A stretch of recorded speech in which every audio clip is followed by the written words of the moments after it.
Hello, SSS members and pensioners. It's me, Angel. Welcome sa aking YouTube channel. Ang ating video for today ay sasagutin natin tong katanungan ni Sir Alfred. Hi, Sir. Sabi niya, may pensyon din bang nakukuha sa EC? Okay, bago ko po yan sagutin, kunting refresh muna tayo ha kung ano tong EC or Employees Compensation sa SSS para po doon sa mga hindi pa alam ito. Ito pong EC or Employees Compensation sa SSS ay para lang po ito sa mga employed members. Ang EC po, sa DOLE po ito, hindi ito sa SSS. Pero si SSS lang po ang nag-a-administer nitong EC. Si SSS ang nagko-collect ng EC contributions, si SSS ang nagpa-process ng EC claims, at si SSS ang nagre-release ng EC claims. Ito pong EC contributions ay shoulder lang po ito ni employer. Kay employer po ito. Hindi po ito shoulder ni employee. Again, ang EC contribution, si employer po ang nagbabayad dito guys. Hindi ito kinakaltas sa sahod ng mga employee. Kapag po ang iyong salary range, ang sahod mo po ay nagre-range yan ng 4,250 pesos monthly hanggang 14,749.99, meron na pong share dito si employer sa EC mo, which is 10 pesos. Kapag naman ang range ng iyong sahod ay mula 14,700 pesos and up, kahit gaano pa yung kalaki, ang EC po na contributions ay 30 pesos. So ganyan lang po kababa guys ang contribution sa EC ni employer. Pero kahit mababa, yan ay maganda din ang benepisyo dyan. Ngayon sa katanungan ng nag-comment kung meron pong pensyon sa EC, wala pong retirement claim sa EC or Employees Compensation. Pero meron itong mga benefits na makukuha, katulad ng sickness, disability, EC cash assistance, and death benefits. Basta work-related po ang nangyari sa'yo. Work-related ang sickness mo, work-related ang disability mo, at work-related ang death mo. Malinaw po ba? Kapag may EC contributions ka at nagkasakit ka, possible po na dalawang sickness ang ma-avail mo. SSS sickness at EC sickness. Basta work-related po ang sickness mo. Halimbawa po, nasa trabaho ka, then nagsi-CR ka, nadulas ka. Ngayon, hindi ka nakapasok, namaga yung paa mo o namaga yung kamay mo. Hindi na ka nakapasok ng ilang araw.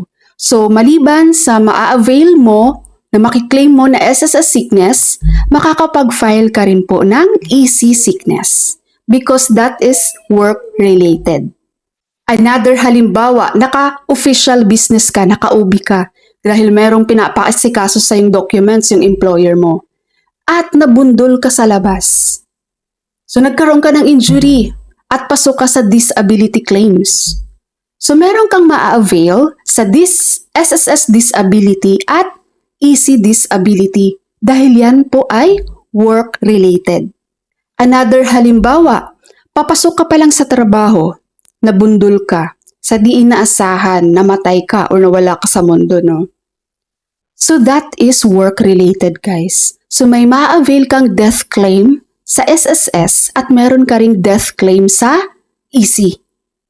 Kahit yung pauwi ka pa lang, guys, from work, tapos may nangyari sa'yong hindi maganda, that is work-related po. Basta after office, dapat diretso yung uwi mo sa bahay.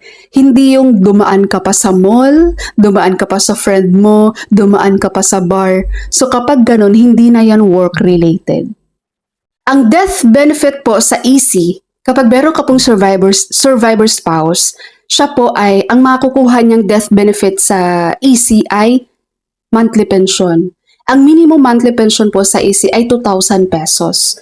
And nakadepende na din po yan sa contributions ni member. Tapos may funeral claim sa EC na 30,000 pesos. So again guys, magkaiba ang EC tsaka SSS ha. Makukuha nyo yan pareho. Okay? So meron dito ha, may mga EC pensioner tayo dito. So sila yung mga survivor spouse nung member na namatay. Ang cash assistance naman sa EC, Iba din ito sa sickness at disability, guys. So, ang Easy Cash Assistance ay 10,000 pesos for disability or sickness and 15 pesos naman sa death. At ito pong cash assistance, i-avail nyo po ito, guys, sa Easy Office mismo. Yung mga office ng Easy, makikita natin yan sila sa mga Dole office. Pag pumunta kayo ng Dole, puntahan nyo yung window ng Easy, doon kayo mag-apply.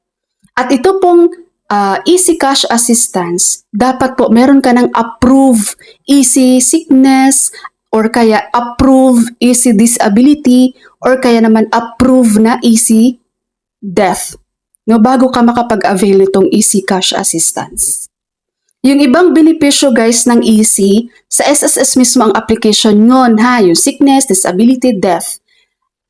Ito lang ang Easy Cash Assistance na mismong sa Easy Office mo siya i-apply. Kaya kapag may kakilala kayo dyan na employed SSS members at may nangyari po sa kanila na work-related naman, please let them inform regarding po dito sa Easy Claims. Dahil maganda po ito, guys. Malaking tulong po sa mga members to, mga employed members. May maa-avail po sila dito. Okay, so that's all for my video for today. Thank you so much for watching, everyone. God bless you all.